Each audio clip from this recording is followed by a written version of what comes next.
Very good morning to all my dear friends. आज 12th मई 2022 है, दिन है Thursday and I warmly welcome all of you to curiously education. Curiously education के editorial and article analysis में मैं प्रशांत मामानी आप सभी का बहुत बहुत हार्दिक रूप से स्वागत करता हूं। दोस्तों, आज हमारे टेबल के ऊपर हैं 5 आर्टिकल्स और 4 टॉपिक्स। यहाँ पर आप देख सकते हैं सेडिशन के साथ जुड़े हुए 2 टॉपिक्स हैं। एक द हिंदू का टॉपिक है और एक टाइम्स ऑफ इंडिया का आर्टिकल है। Then we have political corruption. सबसे पहले हम इस टॉपिक से स्टार्ट करेंगे। Then we have marital rape और पुलिस रिफॉर्म्स। आगे बढ़े उससे पहले डियर फ्रेंड्स, इस लेक्चर को दूसरे लोगों के साथ शेयर ज़रूर कीजिएगा। राइट, इस वीक का टारगेट है 500 व्यूज़ पर डे, तो it's a very achievable target. अगर each and every one of you will start sharing this lecture, आप एक बार ट्राई कीजिए। राइट, आपने कभी इसको शेयर नहीं किया, आप इसको शेयर कीजिए and I am sure we will easily achieve this 500 views per day target. It's a very very achievable target. ये पॉसिबल है, लेकिन इसके लिए मुझे आपका साथ चाहिए, चैनल को आपका साथ चाहिए। Do check out my motivational podcast curiously for ever. ये सभी बड़े पॉडकास्ट प्लेटफॉर्म्स पर अवेलेबल हैं। Man of the people, Indian Express का ये आर्टिकल है। It's about corruption. आपकी स्क्रीन पर जो तस्वीर है, इनका नाम है सुखराम। सुखराम जी जो हैं वो 94 ईयर्स के थे। कल उनका निधन हो चुका है। हिमाचल प्रदेश के पॉलिटिशियन थे, काफ़ी फेमस थे और सेंट्रल मिनिस्टर भी रह चुके हैं। आज हम उनके बारे में क्यों बात कर रहे हैं? क्योंकि उनका निधन हो चुका है इसलिए? नो, हम इसलिए बात कर रहे हैं क्योंकि उनका कनेक्शन पॉलिटिकल करप्शन के साथ जुड़ा हुआ है। In fact he made political corruption famous topic.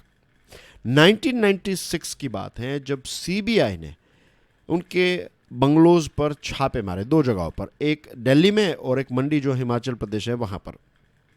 और फिर वो ये जो सुखराम जी हैं वो नेशनल सेंसेशन बन गए। टीवी चैनल्स पे उनके ही न्यूज़ आ रहे थे। 1996 की बात है और सीबीआई के जो ऑफिसर्स हैं उन्होंने जब पैसे काउंट किए तो पता चला कि 3.61 करोड़ रुपीस उनके पास थे। नाउ इमेजिन, आज से हम बात करें कितने 20 साल पहले की, लगभग 20 साल पहले की। Right, 1996।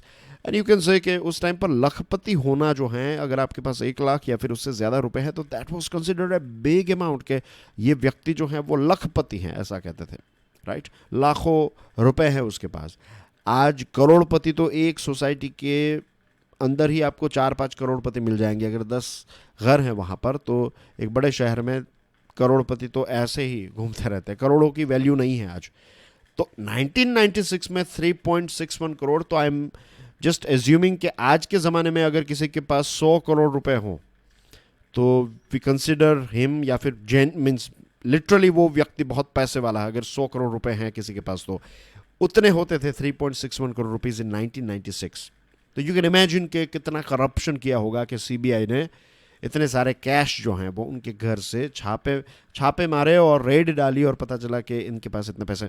Now the thing is, सोचने वाली बात तो यह है कि सीबीआई के पास इतनी स्वतंत्रता भी थी कि इतने बड़े मिनिस्टर जो हैं, CBI raids made for riveting spectacle and turned Ram then the union minister of communications and IT. उस टाइम पर वो यूनियन मिनिस्टर थे विथ इंडिपेंडेंट चार्ज। और ऐसे समय पर आप अगर मिनिस्टर हैं और फिर आपके घर पे ही रेड पड़ती है तो that was a big thing. कि उस टाइम पर मुझे लगता है कि सीबीआई आज जो है उससे तो ज़्यादा स्वतंत्रता सीबीआई की उस टाइम पर थी। आज सुप्रीम कोर्ट ही उसको केज्ड पैरोट कहती है। राइट, एक ऐसा तोता जो पिंजरे में बंद है। किसके पिंजरे में? सेंट्रल गवर्नमेंट के। और सिर्फ ऐसा नहीं, बीजेपी के, कांग्रेस के पिंजरे में भी सीबीआई जो है वो वैसी ही थी। एनीवे, तो ये जो सुखराम जी हैं उन्होंने रेजिग्नेशन दिया एज ए मिनिस्टर, और कांग्रेस पार्टी के थे तो कांग्रेस ने भी उसको पार्टी से निकाल दिया, हटा दिया उनको। लेकिन इससे उनको क्या फ़र्क पड़ा? कुछ भी नहीं, कोई फ़र्क नहीं पड़ा। 1998 में जब इलेक्शंस हुए तो हिमाचल प्रदेश की जो लेजिस्लेटिव असेंबली है मंडी सदर में से, वो खड़े रहे और इलेक्शन में उनकी जीत हुई। और कितनी जीत हुई? 22,000 ज़्यादा वोट मिले उनको। मीन्स 22,000 वोट्स की मेजोरिटी से, 200 वोट्स मिलते तो हम समझ सकते हैं।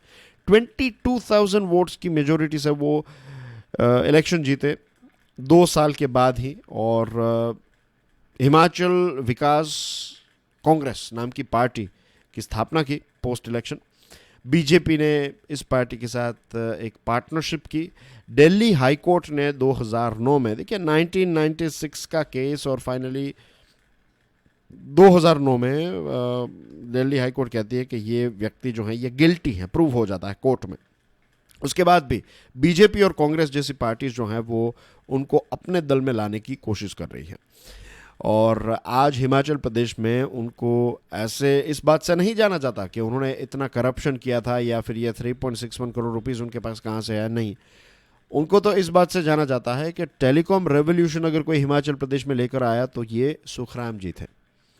तो दिस इंडिकेट्स, ये इस बात का इशारा है। यहाँ पर हम कई बार कहते हैं ना कि बीजेपी जो है वो करप्टेड लोगों को टिकट देती है, कांग्रेस जो है वो करप्टेड लोगों को टिकट देती है, आप देती हैं, या फिर एक्स वाई जेड जो भी डीएमके, एआईएडीएमके, टीएमसी और जो भी अलग अलग पार्टीज़ हैं उनके अंदर आपको एक ना एक ऐसा व्यक्ति मिल ही जाएगा। तो हम सोचते हैं कि ऐसे लोगों को मेंबर्स क्यों बनाती है। द रीज़न इज़ कि ऐसे लोग हमें पसंद हैं। ये एक डार्क रियलिटी है, राइट। देखिए ऐसे बहुत सारे नेता हैं जिनके ऊपर करप्शन के चार्जेस हैं, ऐसे बहुत सारे नेता हैं जिनके ऊपर मर्डर के चार्जेस हैं, ऐसे बहुत सारे एमएलएज हैं, बहुत सारे एमपीज़ हैं जो गुंडे हैं, लेकिन फिर भी उनको हम ही वोट देते हैं ना। तो मुझे यहाँ पर पॉलिटिकल पार्टीज़ का कसूर कम लगता है, क्योंकि पॉलिटिकल पार्टीज़ क्या करेगी। अगर आप लेट्स से पॉलिटिकल पार्टी के हेड हैं तो आप क्या सोचेंगे? आप यही सोचेंगे कि देखिए लोगों को कोई प्रॉब्लम नहीं है क्रिमिनल्स को वोट देने में, तो फिर हम उनको हमारी पार्टी में टिकट क्यों ना दें। So this is the thing. हम हर बार पॉलिटिशियंस को और पॉलिटिकल पार्टीज को ब्लेम करते हैं। No, I think we should blame ourselves. हमें अपना टेस्ट जो है वो चेंज करना पड़ेगा। अगर हमें ये ब्लैक मनी और करप्शन और ये भ्रष्टाचार और बाकी की जो भी गंदी चीज़ें, वो सारी चीज़ें अगर हमें नहीं चाहिए तो हमें बदलाव करना पड़ेगा एज अ वोटर्स। वरना फिर अगर हमें यही पसंद है तो फिर ऐसे ही लोग इलेक्ट होकर आते रहेंगे। तो Sukhram's story reveals the electorate's complex relationship with corruption. एक बहुत ही कॉम्प्लेक्स रिलेशनशिप है हमारा करप्शन के साथ, इसलिए ऐसे करप्टेड नेता जो हैं वो आते रहते हैं। और इट्स नॉट जस्ट सुखराम जी की बात यहाँ पर नहीं है, भगवान उनकी आत्मा को शांति दे, अब वो इस दुनिया में नहीं रहे। 1996 की बात है। आपकी स्क्रीन पर एक बहुत ही फेमस महिला है, राइट। इनका नाम है जयललिता, और चीफ मिनिस्टर थे तमिलनाडु के। 3 बार चीफ मिनिस्टर रह चुके हैं तमिलनाडु के, 3 टर्म्स तक। और उनका जो चेन्नई का घर है उसमें भी रेड्स हुई और पता चला उनके पास सोना, चांदी, साड़ी, शूज़, वॉचेस, बहुत सारी ऐसी कीमती चीज़ें मिली। और 2014 में एक स्पेशल कोर्ट ने ये कहा कि यस, उन्होंने करप्शन किया है। और ये 2014 का जो कोर्ट का ये जो स्पेशल कोर्ट का एक जो वर्डिक्ट था उसको सुप्रीम कोर्ट ने भी अप्रूव किया। सुप्रीम कोर्ट ने अपहेल्ड किया कि हाँ, ये जो जयललिता जी हैं उन्होंने करप्शन किया है। लेकिन क्या आज तमिलनाडु के लोग जयललिता को, या फिर जो वहाँ पर प्यार से उनको अम्मा कहते हैं, तो क्या अम्मा को वहाँ पर एज ए करप्टेड लेडी के तौर पर याद करते हैं या फिर चीफ मिनिस्टर के तौर पर? तो we know the fact, right. हमें पता है कि उनको सीएम के तौर पर याद करते हैं, एक लीडर के तौर पर याद करते हैं। तो दिस अगेन इंडिकेट्स कि दिस इज़ आवर टेस्ट। और यहाँ पर सिर्फ ये 2 एग्जाम्पल्स हैं, ऐसे तो बहुत सारे एग्जाम्पल्स हम ले सकते हैं। आई एम श्योर आपके भी लोकल एरिया में या फिर जिस रीजन से आप बिलोंग करते हैं वहाँ पर भी आपके इर्द गिर्द भी कोई ऐसा होगा ही एमपी या एमएलए जो किसी ना किसी कौभांड या फिर किसी ना किसी क्राइम के साथ जुड़ा हुआ होगा। देखिएगा, आप सोचिएगा, थोड़ा लोकल लेवल पर ऑब्जर्वेशन कीजिएगा, you will know many things. Marital rape is rape, times of India का ये आर्टिकल। अब ये एक ऐसा आर्टिकल है, एक ऐसा विषय है, खास करके ये जो आर्टिकल है इसमें कुछ पॉइंट्स हैं जिनके साथ आई एग्री, लेकिन कुछ ऐसे पॉइंट्स हैं जिनके साथ आई डोंट एग्री। तो मैं यहाँ पर जो आर्टिकल में है वो तो बताऊंगा ही, लेकिन मेरा जो एक ओपिनियन है I will share that as well with you, और आपको डिसाइड करना है कि व्हाट इज़ राइट, आपको खुद को सोचना है, क्योंकि एग्जामिनेशन प्रशांत मामनी सर आपके लिए लिखने नहीं जाएंगे, आप जाएंगे, इंटरव्यू भी आपको फेस करना है, तो सोचना का काम जो है वो भी आपको करना। हाँ, कैसे सोचा जा सकता है वो मैं मदद आपकी कर सकता हूँ। दिल्ली हाई कोर्ट का एक स्प्लिट वर्डिक्ट आया है। स्प्लिट वर्डिक्ट का मतलब क्या होता है? उसका मतलब ये होता है कि एक जज ने कहा हाँ, एक जज ने कहा ना। तो ये जो आईपीसी में सेक्शन 375 है, ये क्या कहता है? ये एक एक्सेप्शन देता है, एक्सेप्शन क्लोज है इसमें। एक्सेप्शन क्लोज ये है कि सेक्सुअल इंटरकोर्स और sexual acts by a man with his own wife isn't rape, कि अगर एक पुरुष जो है वो अपनी बीवी या फिर वाइफ के साथ सेक्सुअल इंटरकोर्स करता है, सेक्सुअल एक्ट करता है, तो उसको रेप नहीं माना जाएगा। ये एक्सेप्शन जो है वो आईपीसी सेक्शन 375 में दिया गया है। तो जस्टिस राजीव सखदेर साहब जो हैं उन्होंने ये कहा कि ये अनकॉन्स्टिट्यूशनल है। ये जो क्लोज, जो एक्सेप्शन है, ऐसा नहीं होना चाहिए। Article 14, article 15, article 19, sub article 1, article 21 का वायोलेशन करता है। जस्टिस सी हरिशंकर साहब जो हैं उन्होंने कहा कि नहीं, ये एक्सेप्शन जो है वो होना चाहिए। तो ये स्प्लिट वर्डिक्ट आया है। अब यहाँ पर इस टाइम्स ऑफ इंडिया के आर्टिकल में यूके देश का रेफरेंस दिया गया है कि यूके ने मैरिटल रेप को 1991 में जो ये एक्सेप्शन जो था उसको हटा दिया 1991 में।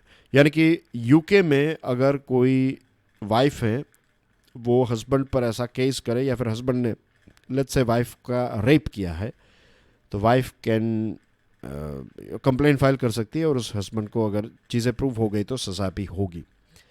देखिए, यूके एक डेवलप्ड देश है। वहाँ की जो महिलाएं हैं, दे आर नॉट अबला नारी। मैं यूके रहा हूँ तो I know they are very powerful in the sense कि वो बहुत ही इंडिपेंडेंट हैं, बहुत ही पावरफुल हैं। जो डिफरेंस होता है राइट, कि महिलाएं घर में रहेगी, ये वो ऐसा, ये सारी चीज़ें हमारे देश में है, लेकिन वहाँ पर ऐसा नहीं है। तो वहाँ की महिलाओं को हम हमारे देश की महिलाओं के साथ कंपेयर नहीं कर सकते। ऊपर से वहाँ की क्रिमिनल जस्टिस सिस्टम और चीज़ें जो हैं वो काफ़ी एडवांस्ड हैं। तो यूके जैसे देश ने हटा दिया है, दैट्स अ गुड थिंग, अच्छी बात है। लेकिन Bharat, Bangladesh, Nigeria, Iran, Saudi Arabia, ये कुछ ऐसे देश हैं जो बहुत सारी चीज़ों में अभी भी पीछे। यहाँ की महिलाएं जो हैं उनके पास उतनी सारी शक्तियाँ नहीं हैं, उनके पास उतने सारे पावर्स नहीं है। This is a reality. I am not saying कि महिलाएं कमज़ोर हैं, आई एम सेइंग कि सिस्टम ऐसी है जिन्होंने महिलाओं को जानबूझकर कमज़ोर रखा है। आपको ये चीज़ समझनी होगी। Government of India must change tack. Government of India ने अपने एफिडेविट में ये कहा है कि अगर मैरिटल रेप जो हैं उनको माना जाए, मैरिटल रेप जो हैं उसको स्वीकृति दे दी जाए, तो सोशियो लीगल इम्प्लीकेशंस आ सकते हैं। सोशियो लीगल इम्प्लीकेशन यानी कि समाज में और लीगली भी बहुत सारे इश्यूज जो हैं वो क्रिएट हो सकते हैं। अब रियलिटी ये है, देखिए, कि फंडामेंटल राइट्स जो हैं इसकी वजह से हम डिग्निटी, सेल्फ प्रिजर्वेशन, बहुत सारी चीज़ें कर पाए हैं, नो डाउट अबाउट इट। और ये भी बात सही है कि देखिए, हस्बैंड वाइफ अगर कोई हो गए तो इसका मतलब ये नहीं है कि वाइफ जो है वो हस्बैंड की प्रॉपर्टी है। ऐसा बिल्कुल नहीं है।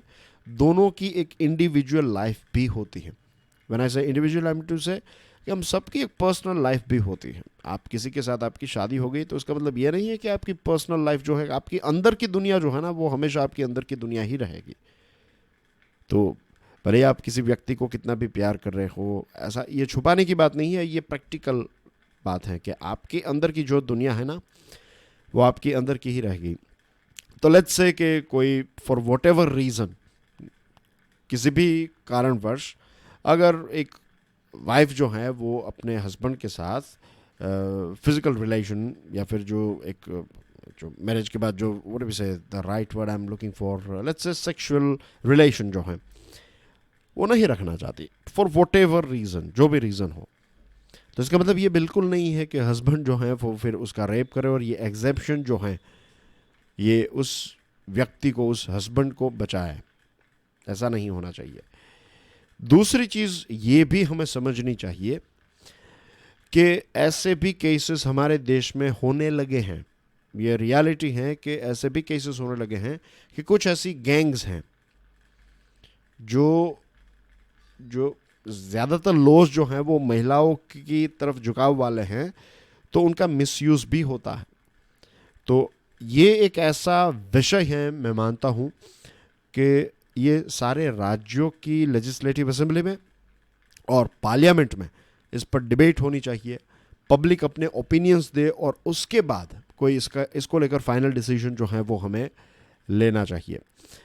कोर्ट पर हमें भरोसा है, कोर्ट जो डिसीजन लेगी वो सही डिसीजन लेगी, राइट। लेकिन अब ये एक ऐसा विषय है, इसका कोई, मुझे ऐसा नहीं लगता है कि यस ये कर दो, यस ये ना करो। मैं कहता हूँ कि इसके ऊपर एक डिस्कशन होनी चाहिए, डिबेट होनी चाहिए, एक ओपन डिस्कशन होनी चाहिए, ताकि हम इस पर्टिकुलर मैरिटल रेप वाला जो केस है उसका हम कोई सॉल्यूशन निकाल सके। जैसे मैंने आपको बताया कि जो चीज़ें हमने डिस्कस की, आप उसके बारे में सोचिएगा। मैं चाहता हूँ आप खुद सोचिए, कुछ पॉइंट्स बनाइए and we can discuss it, right. इसके बारे में कुछ डिस्कस किया जा सकता है, बट एक नेशनल डिस्कशन इसके ऊपर होनी चाहिए। फ्रोजन सडिशन, द हिंदू का ये आर्टिकल है।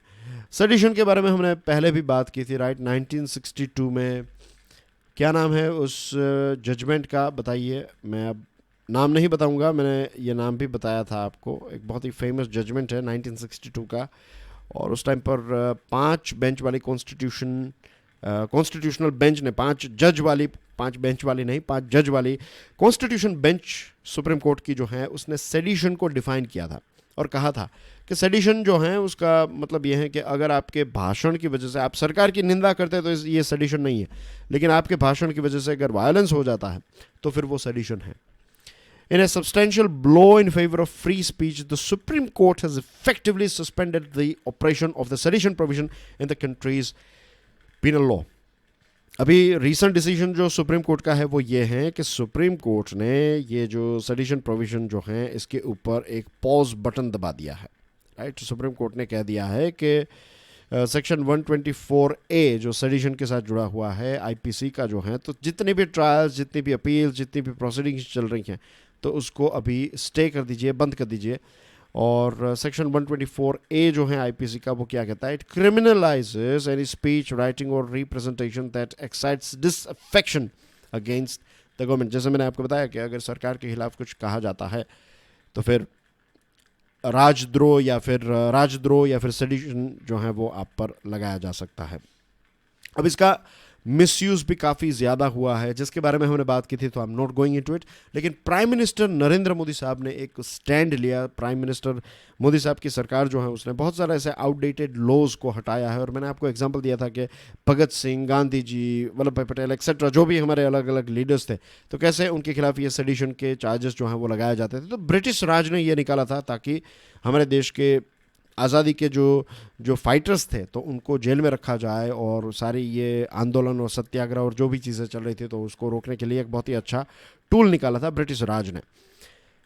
The government may choose to prevent such a situation by amending it so that the offence is narrowly defined to cover only acts that affect the sovereignty, integrity and security of the state, as reportedly recommended by a panel of experts. Panel of experts ये कहती हैं कि पहले supreme court ने, आज से कितने 60 years पहले, सुप्रीम कोर्ट ने 62 की बात है 1962 में, तो आज से 60 साल पहले सुप्रीम कोर्ट ने इसको कह दिया था कि भाई वायलेंस होगा तो सेडिशन है, वरना सेडिशन नहीं है। लेकिन इसका मिसयूज़ हुआ। अब पैनल ऑफ एक्सपर्ट्स ये कहती हैं कि हमें क्या करना चाहिए कि हमें इसको जो अगर सॉवरेनिटी के खिलाफ, इंटीग्रिटी के खिलाफ, सिक्योरिटी के खिलाफ अगर कुछ कोई एक्शन लेता है, कोई बात करता है या फिर भड़काऊ भाषण देता है एक्सेट्रा, तो फिर सेडिशन के लॉज इम्प्लीमेंट हो, तो फिर उसके ऊपर राजद्रोह की जो कार्यवाही है वो हो सकती है। तो इसको थोड़ा नैरो करने की, इसको और ज़्यादा, ये इसकी ब्रॉड एक डेफिनेशन है, तो इसको और ज़्यादा स्पेसिफिक बनाने की बात जो है वो पैनल ऑफ एक्सपर्ट्स करती हैं। लेकिन ये भी बराबर नहीं है। As per times of India का ये आर्टिकल जो इसी चीज़ पर है, don't just reform, remove it. ये आर्टिकल, ये टॉपिक क्या कहता है, एक्सपर्ट्स क्या कहते हैं कि इसको और ज़्यादा नैरो किया जाए, इसको और ज़्यादा स्पेसिफिक बनाया जाए। यह आर्टिकल कहता है स्पेसिफिक बनाने की गलती भी मत कीजिए, इसको हटा ही दीजिए, इसकी ज़रूरत ही नहीं है। क्योंकि अगर स्पेसिफिक बनाने के चक्कर में भी अगर इसको हमने रखा तो भी इसका मिसयूज़ किया जाएगा, राइट। बदला लेने के लिए, जो कहते हैं ना कि स्कोर सेटल करने के लिए भी इसका इस्तेमाल किया जाएगा कि आज आपकी सरकार है, आपने मेरे पर ये किया है, कोई बात नहीं, कल मैं होम मिनिस्टर बनूंगा या फिर मेरी सरकार जब आएगी तब मैं भी देख लूँगा, और उस टाइम पर ये सेडिशन के लॉज लगाकर, तो इसका इस प्रकार से भी मिसयूज़ जो है वो हुआ है। दूसरी चीज़, सेडिशन जो है वो अपने आप में एक वेग कॉन्सेप्ट है और एक इंस्ट्रूमेंट, ब्लंट इंस्ट्रूमेंट है जिसका काफ़ी मिसयूज़ हुआ। लोकल कोर्ट्स भी इनफैक्ट कभी प्रश्न नहीं पूछती। सेडिशन के लॉज, किसी के ऊपर इल्ज़ाम लगे तो लोकल कोर्ट्स भी केस जो है वो चलाती रहती है इस पर। तो ये सारी चीज़ें अभी तक हो रही हैं और आगे भी होगी अगर इसको हमेशा के लिए नहीं हटाया तो। और 1995 में बलवंत सिंह जजमेंट आया था सुप्रीम कोर्ट का, और it said that mere sloganeering doesn't amount to sedition. उस टाइम पर 1995 में भी देखिए, 1962 में, उसके बाद 1995 में बलवंत सिंह जजमेंट में भी सुप्रीम कोर्ट ने क्लियरली बताया, लेकिन क्या हुआ, स्लोगन्स, ट्वीट्स, चैंट्स, ये सारी चीज़ों के ऊपर भी सेडिशन के केसेस जो हैं वो थोपे जाते हैं, और ये हमारी डेमोक्रेसी के लिए बिल्कुल सही बात नहीं है। और इसी के साथ साथ यूएपीए जो है, इसका भी कुछ करने की ज़रूरत है। ये यूएपीए का भी काफ़ी ज़्यादा मिसयूज़ जो है वो होता रहता है। The good cop, Indian Express का एक बहुत ही इंटरेस्टिंग आर्टिकल है, बहुत सारे इंटरेस्टिंग पॉइंट्स हम डिस्कस करने वाले हैं राइट पुलिस रिफॉर्म्स के बारे में। तो let's crack on. By the way, ये आर्टिकल जो है वो बिबेक देब्रॉय साहब ने लिखा है। I am sure you know who is Bibek Debroy, is it? तो एक बहुत ही, आपकी स्क्रीन पर जो एक पैराग्राफ है, पहले तो मैं ये इसको पढ़ लेता हूँ right. The station house officer यानी कि एसएचओ या फिर pi will sometimes bush up a case on payment of his terms. He will receive presents from parties and their witnesses. Suspects and innocent persons are bullied and threatened into giving information they are supposed to possess. The police officer, owing to want to detective ability or to indolence, directs his efforts to procure confessions by improper inducements, by threats and by moral pressure.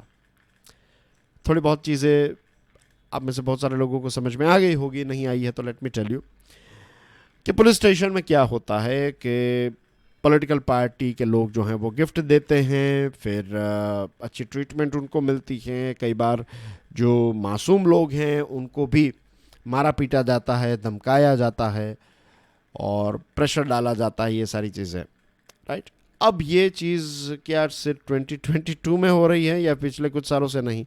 ये जो line है ना, ये जो paragraph है, ये 1902-03 की बात है। इंडियन पुलिस कमीशन ने ये बात बताई थी, और ये पहला कमीशन नहीं था, उससे पहले भी 1960 पुलिस कमीशन और बहुत सारी कमिटीज़, अभी तक कोई डायरेक्ट कमिटीज़ हुई है जैसे कि नेशनल पुलिस कमीशन, फिर एक जूलियो रिबेरो नाम के एक बहुत ही, इनको सुपर कॉप कहते हैं, he was an IPS officer. आज कुछ उनकी एज होगी 82 के आसपास आई थिंक। और रिबेरो साहब जो हैं, उनकी एक ऑटोबायोग्राफी है बुलेट फॉर बुलेट, वो किताब मैंने पढ़ी है। I love that book right. उसमें बहुत सारी चीज़ें मुझे पुलिस के बारे में जानने को मिली कि कैसे चीज़ें जो हैं वो काम करती हैं, कैसे ऑफिसर्स काम करते हैं, बहुत सारी रियलिटी। बिकॉज रिबेरो साहब जो हैं वो आईपीएस ऑफिसर तो थे ही, इसी के साथ साथ वो फिर 2 राज्यों के डीजीपी भी रहे हैं, पुलिस कमिश्नर रहे हैं मुंबई के, गुजरात के डीजीपी तो थे ही। Is quite famous person. तो रिबेरो कमीशन, फिर पद्मनाभियान कमिटी, तो ऐसी कमिटीज़ भी बैठी हैं। और फिर मालिमत कमेटी हैं, सेकंड एडमिनिस्ट्रेटिव रिफॉर्म्स कमीशन है। तो बहुत सारी ऐसी कमिटीज़ आप पकड़ लीजिए। हम बात करें 19 क्या 1860 के बाद से, ब्रिटिश राज के टाइम पर 1902 से भी आप गिने तो अभी तक बहुत सारी ऐसी कमिटीज़ हो गई। और फाइनली सुप्रीम कोर्ट ने 2006 में Prakash Singh versus I think union of India, ऐसा कुछ केस का नाम है, लेकिन इसको प्रकाश सिंह केस कहते हैं। आईपीएस ऑफिसर थे प्रकाश सिंह साहब, और सुप्रीम कोर्ट में वो गए और 2006 में सुप्रीम कोर्ट ने एक जजमेंट दिया कि 7 पुलिस रिफॉर्म्स की आवश्यकता है। 7 ऐसे चेंजेस पुलिस में होने चाहिए। एक तो स्टेट सिक्योरिटी कमीशंस बने, फिर जो डीजीपीज़ हैं उनकी अपॉइंटमेंट कुछ फिक्स लेट्स से 2 सालों के लिए हो। इसी के साथ जो आपके पीआई हैं, फिर डीवाईएसपी हैं, तो इनकी जो पोस्टिंग है वो 2 सालों तक हो। तो ऐसा ना हो कि किसी विधायक के लड़के ने एक्सीडेंट कर दिया और पीआई वहाँ पर गए और लगा कि पीआई केस छाप देंगे, केस होगा ही, तो उस टाइम पर ऑन द स्पॉट ट्रांसफ़र का ऑर्डर आता है और फिर किसी ऐसे व्यक्ति को वहाँ पर ट्रांसफ़र किया जाता है जो पॉलिटिशियन जो चाहते हैं वो करे। तो ऐसा ना हो, इसलिए ऐसे कि भाई पुलिस ऑफिसर्स के भी ट्रांसफ़र के बारे में, फिर जो लॉ एंड ऑर्डर है और इन्वेस्टिगेशन है वो दोनों अलग विंग हो, ताकि हमारे पास लॉ एंड ऑर्डर के और इन्वेस्टिगेशन के एक्सपर्ट्स पैदा हों। पुलिस का ट्रांसफ़र पॉलिटिशियंस नहीं, लेकिन पुलिस एस्टैब्लिशमेंट बोर्ड करेगा। पुलिस कंप्लेंट अथॉरिटीज़, अगर पुलिस के खिलाफ आपकी कोई कंप्लेंट है, अगर किसी डीवाईएसपी ने आकर आपको कुछ धमकाया, तो फिर आप पुलिस ऐसी कंप्लेंट अथॉरिटी में जाएंगे और जिस प्रकार से उसको डिज़ाइन किया जाएगा तो ऐसा लगेगा कि वो कुछ एक्शंस लेंगे। और नेशनल सिक्योरिटी कमीशन, तो ऐसे 7 रिफॉर्म्स हैं। अब इनकी डिटेल्स में मैं नहीं जा रहा हूँ, हम कुछ और विषय पर आज बात कर रहे हैं, कुछ और एरिया में। विषय तो एक ही है पुलिस रिफॉर्म, लेकिन जो ब्रांच है वो थोड़ी अलग है। तो 2006 में ये जजमेंट आया, तो उसके बाद एक मॉडल पुलिस एक्ट तैयार किया सेंट्रल गवर्नमेंट ने, और 2006 से देखिए आप 2015 तक, राइट, 2006 से 2015 तक हम पहुंच गए, और 15 ऐसे राज्य, आसाम, बिहार, छत्तीसगढ़, हरियाणा, ये सारे जो नाम हैं आपकी स्क्रीन पर, तो इन्होंने स्टेट पुलिस एक्ट जो हैं वो थोड़े बहुत फॉर्मुलेट किए, और 2 राज्य गुजरात और कर्नाटका ने अपने पुलिस एक्ट्स को अमेंड किए। तो इसके साथ, राइट, ये मॉडल पुलिस एक्ट के साथ अपने आप को अलाइन करने की कोशिश की। जनवरी 2019 की बात है। The government has reviewed the Model Police Act 2006 and accordingly draft Model Police Bill 2015 has been prepared and placed on the website of BPRND। 2006 का एक्ट जो है उसको ध्यान में रखते हुए एक नया ड्राफ्ट मॉडल तैयार किया गया और उसको वेबसाइट पर रखा गया। फिर कोविड का बहाना दिया, व्हाटएवर इट इज़, बट आज भी बॉटम लाइन ये है कि हमारे देश में कोई भी ऐसा राज्य नहीं है दोस्तों जो ये 7 रिफॉर्म्स को लेटर एंड स्पिरिट में इम्प्लीमेंट कर रहा हो। जो पुलिस है वो स्टेट सब्जेक्ट है। देखिए कॉन्स्टिट्यूशन में क्या है कि जो हमारे 3 है ना जो लिस्ट है, एक है सेंट्रल लिस्ट, एक कॉन्करेंट लिस्ट और एक स्टेट का लिस्ट है। तो पुलिस स्टेट सब्जेक्ट है। अब इसमें कोई अमेंडमेंट और चीज़ें करनी है तो कौन करेगा? स्टेट करेगा। फिर जो यूनियन लिस्ट है उसमें armed forces of the union, CBI और प्रिवेंटिव डिटेंशन के बारे में बात है यूनियन लिस्ट में। स्टेट लिस्ट में पब्लिक ऑर्डर और पुलिस की बात है, और कॉन्करेंट लिस्ट जो है उसमें क्रिमिनल लॉ और प्रोसीजर और प्रिवेंटिव डिटेंशन की बात है। तो यहाँ पर आपको ये जो कहते हैं हम द्विभाजन देखने को मिलता है, डाइकोटोमी जिसको कहते हैं। और इनफैक्ट होम मिनिस्ट्री में भी पुलिस के 2 डिविजन्स हैं, पुलिस 1 एंड पुलिस 2। तो जो पुलिस 2 है उसमें सेंट्रल आर्म्ड पुलिस फोर्सेस और ये सारी चीज़ें आती हैं। तो नीति आयोग ने 2016 में एक स्मार्ट पुलिस के बारे में अपना रिकमेंडेशन दिया, एक पेपर पब्लिश किया कि वी नीड स्मार्ट पुलिस। और नीति आयोग का कहना यह था कि कॉन्करेंट लिस्ट में ये पुलिस को हमें डाल देना चाहिए ताकि सेंटर और स्टेट दोनों हैं वो मिलकर इसमें काम कर सकें। अब जैसे मैंने आपको बताया कि ये जो 7 डायरेक्टिव्स सुप्रीम कोर्ट ने दिए प्रकाश सिंह केस में, तो इसका कंप्लायंस जो लॉ एंड जो लेटर एंड स्पिरिट में होना चाहिए कि जो चीज़ें लिखी गई हैं वो चीज़ें में ग्रास रूट रियलिटी पर देखने को मिले, तो ऐसा नहीं हो रहा है। कुछ राज्यों ने कुछ चेंजेस किए, कुछ ने स्टेट सिक्योरिटी कमीशंस बनाए, लेकिन वो कमीशंस जो हैं वो भी उसी प्रकार के हैं, उतने ताकतवर या फिर उतने अच्छे कमीशंस नहीं हैं। सिर्फ नाम पर, सिर्फ दिखाने के लिए ये सारी चीज़ें जो हैं वो बहुत सारे राज्यों ने की हैं। तो रिफॉर्म्स जो हैं वो हैंडफुल हुए हैं, रिफॉर्म्स जो हैं वो पार्शियल रिफॉर्म्स हुए हैं। एंड वी नो के पार्शियल एफर्ट से पार्शियल रिजल्ट ही मिलेंगे। आपको प्रॉपर रिजल्ट चाहिए तो आपको फुल फ्लेज से काम करना पड़ेगा, तभी आपको फुल फ्लेज रिजल्ट देखने को मिलेगा। Simple is that.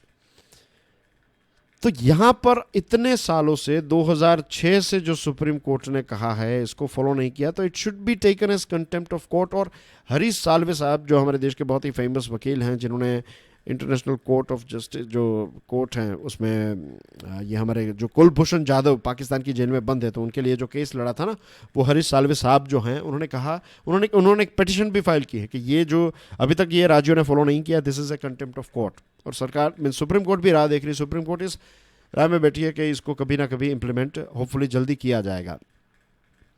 तो जो पुलिस के लॉज 1857 के विद्रोह के बाद जो मैकॉले ने लॉज बनाए हमारे देश में, राइट, आज भी वो सारे लॉज जो हैं वो यहाँ पर चल रहे हैं, आज भी वो कॉलोनियल हैंगओवर हैं। पुलिस वाले ये समझते हैं, सभी नहीं, again I would like to repeat here, सभी नहीं, लेकिन बहुत सारे ऐसे हैं जो ये समझते हैं कि उन्होंने खाकी पहन ली दैट मीन्स वो हमसे ऊपर हैं। ये इंडियन मेंटालिटी नहीं है, ये वो कॉलोनियल मेंटालिटी है, जो ब्रिटिश राज के समय की मेंटालिटी जो है वो आज भी बहुत सारे लोगों के अंदर है। तो इसका क्या सॉल्यूशन हो सकता है? इसका सॉल्यूशन ये हो सकता है कि हम, यानी कि जो सरकार हैं, ये स्टेट लिस्ट और कॉन्करेंट लिस्ट के चक्कर में से बाहर निकले पहले तो इस विषय को लेकर, क्योंकि ये विषय जो है ना वो अगर आप इसको कॉन्करेंट लिस्ट में डाल देंगे तो फिर ये बातें आने लगेगी कि सेंट्रलाइजेशन हो रहा है, सेंट्रल गवर्नमेंट सारी चीज़ें अपने पास रखना चाहती है, एक्सेट्रा एक्सेट्रा। इसका एक बीच का रास्ता भी है। आर्टिकल 252 सब आर्टिकल 1 जो है पार्लियामेंट का, मीन्स हमारे कॉन्स्टिट्यूशन का, वो ये कहता है कि अगर दो या फिर दो से ज़्यादा राज्य अगर ये चाहते हैं कि पार्लियामेंट किसी चीज़ को लेकर लॉ बनाए तो पार्लियामेंट ये लॉ बना सकती है, भले ही वो चीज़ स्टेट सब्जेक्ट की क्यों ना हो। तो इस ऑप्शन को एक्सप्लोर करने की ज़रूरत है, एंड आई वुड से कि एक डिबेट और डिस्कशन की ज़रूरत है। अगेन आप सोच रहे होंगे कि इसमें भी डिबेट एंड डिस्कशन, यस, इसमें भी डिबेट एंड डिस्कशन की ज़रूरत है। जो छोटे छोटे रिफॉर्म्स किए जाते हैं चलो अच्छी बात है, लेकिन कुछ ऐसी चीज़ें हैं जिनको आज से ही हम चेंज कर सकते हैं। जैसे कि पॉकेट्स देने की कोई ज़रूरत नहीं है कि जेब में पैसे रखें हटा दीजिए वो पॉकेट्स, बॉडी कैमराज आ जाने चाहिए, राइट। फिर ये जो ईगो सेटिस्फेक्शन के लिए अलग अलग रैंक्स दिए जाते हैं, राइट, तो उसमें भी एक बदलाव होना चाहिए। एंट्री लेवल जो अलग अलग हैं, मीन्स पसंद नहीं आएगा बहुत सारे यूपीएससी की तैयारी करने वाले लोगों को, लेकिन यूके में जैसा होता है वैसा हम यहाँ कर सकते हैं कि हर एक व्यक्ति की जो स्टार्ट करेगा वो कांस्टेबल से स्टार्ट करेगा, फिर परफॉर्मेंस के आधार पर वो हाई रैंकिंग ऑफिसर बने।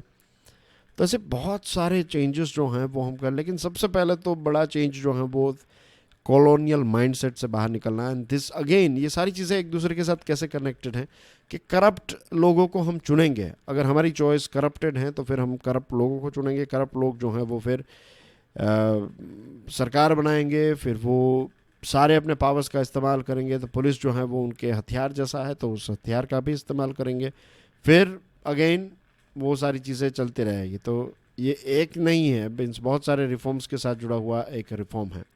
It's part of this whole machinery, उसका एक पार्ट है पुलिस रिफॉर्म। बट यस, अगर पुलिस रिफॉर्म्स किए जाए तो उसकी वजह से दूसरे रिफॉर्म्स की स्पीड जो है वो काफ़ी ज़्यादा हो जाएगी। मीन्स मुझे ऐसा विश्वास है कि अगर ये एक चीज़ हम रिफॉर्म कर देना, ये 1861 की चीज़ जो है उसको हम 2022 की लेटेस्ट चीज़ बना दें और आने वाले 30-40 सालों को ध्यान में रखते हुए अगर चीज़ों को अपडेट करें, तो बहुत सारे एरियाज़ में बहुत सारे अच्छे बदलाव हमें देखने को मिल सकते हैं। This is a question for you. Bharat की जो हमारी जो कोस्ट गार्ड हैं वो श्रीलंका और मालदीव्स के साथ मिलकर एक एक्सरसाइज करती हैं। तो इस एक्सरसाइज का नाम क्या है? 4 ऑप्शंस है आपकी स्क्रीन पर। जाने से पहले dear friends, please make sure कि आप इस लेक्चर को दूसरे स्टूडेंट्स के साथ शेयर करें। इस वीक का टारगेट है 500 व्यूज़ पर डे। तो I hope you will help curiously education in achieving this target, right. इसके लिए और कुछ नहीं करना है, आपको इसको शेयर करना है। That's totally free, isn't it? And दो free, it is very important. Enjoy your studies. Stay curious. God bless you all. Jai Hind.